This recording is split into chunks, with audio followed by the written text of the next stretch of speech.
All right. Well, meanwhile, President Trump has ordered airstrikes against the Houthis in Yemen. He's telling the Iran-backed terror group, your time is up, and that hell will rain if the attacks don't stop on our American shipping assets. Here's what he said. This was on Truth Social. He said, to all Houthi terrorists, your time is up and your attacks must stop. Starting today, if they don't, hell will rain down upon you like nothing you have ever seen before.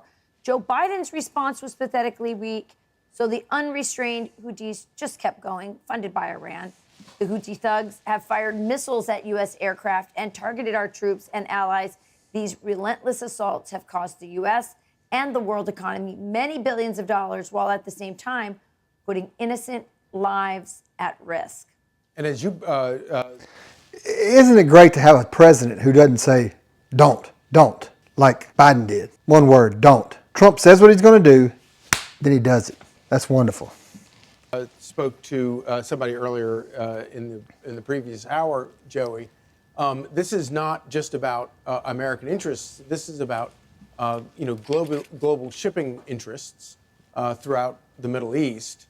And when you have terrorists targeting merchant ships going through the Suez Canal, somebody has to keep those shipping lanes open. Yeah, I mean, it's always been the president's charge to protect our interests abroad. I saw Justin Amash was tweeting last night that it's unconstitutional. And listen, it's not unconstitutional for the United States president to use our military to protect our interests abroad. These are our ships. This isn't just involving ourselves in the Israeli-Hamas war. This is protecting U.S. assets in the region necessary for our economy to survive in a time when our economic future is being decided, I guess. I mean, you look at the things President Trump's doing, but if you look at the scorecard, I mean, they killed an al-Qaeda leader a couple months ago. Mm-hmm. They brought back who's supposed to be the planner in the Kabul attack. They killed an they killed an ISIS leader this week. Now they're...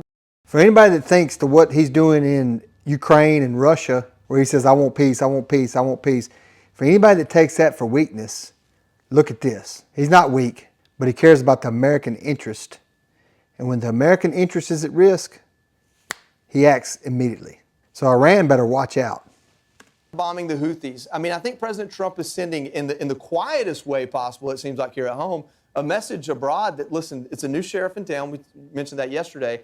But we are not going to allow you to poke and prod and kill Americans here and kill Americans there and continue to plot against us. That's not happening anymore. Yeah, and of course, also, allowing wars to start around the world only exacerbates this problem. Yeah. When actually dealing with this precise problem is actually spreads peace around the world. That's right. Yeah. Forces are in the midst of President Trump's most significant military campaign thus far in his second term. Let's get straight to it this morning with Secretary of State Marco Rubio, who joins us from Miami, Florida.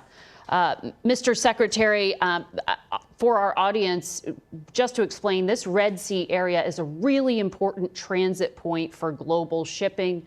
The Houthis out of Yemen have been disrupting transit there for some time.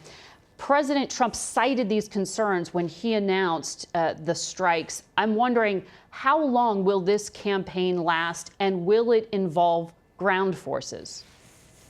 Well, first of all, the problem here is that this is a very important shipping lane, and in the last year and a half, the last 18 months, the Houthis have struck or attacked 174 naval vessels of the United States, attacking the U.S. Navy directly 174 times, and 145 times they've attacked commercial shipping. So we basically have a band of pirates, with guided precision anti-ship weaponry, and exacting a toll system in one of the most important shipping lanes in the world. That's just not sustainable. We are not going to have these people controlling which ships can go through and which ones cannot. And so your question is, how long will this go on?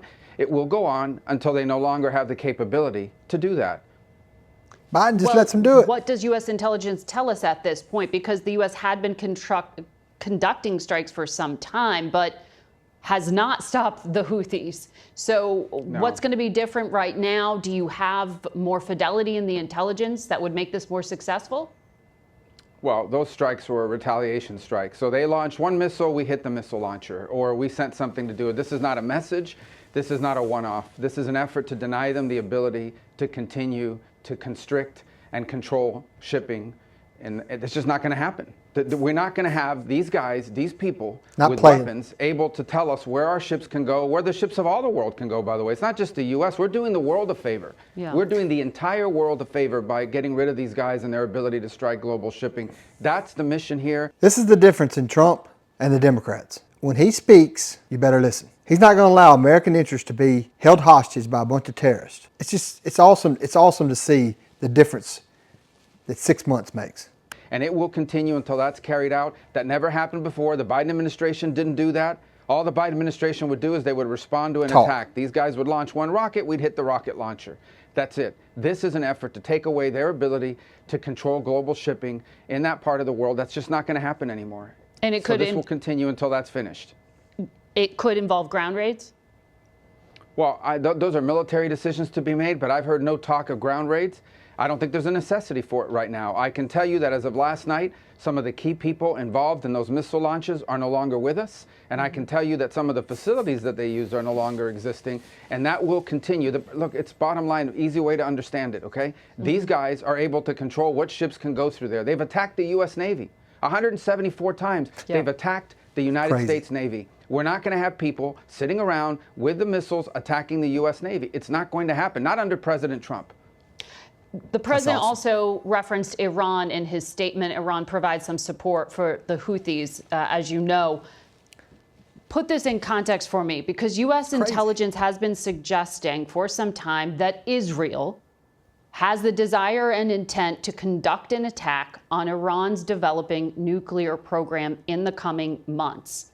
President Trump has extended an offer for negotiations. Have you heard anything back from Iran? Is this strike in Yemen a signal to Iran? This strike in Yemen is about their ability, the ability of the Houthis to strike global shipping and attack the U.S. Navy, and their willingness to do it. 174 times against the U.S. Navy, 145 sometimes against global shipping. That's what the strike is about. What we can't ignore, and the reason why the president mentioned Iran, is because the Iranians have supported the Houthis. They've provided them intelligence, they've provided them guidance, they've provided them weaponry. I mean, there's no way the Houthis, the Houthis would have the ability to do this kind of thing unless they had support from Iran. And so this was a message to Iran. Don't keep supporting them, because then you will also be responsible for what they are doing in attacking Navy ships, in attacking global shipping.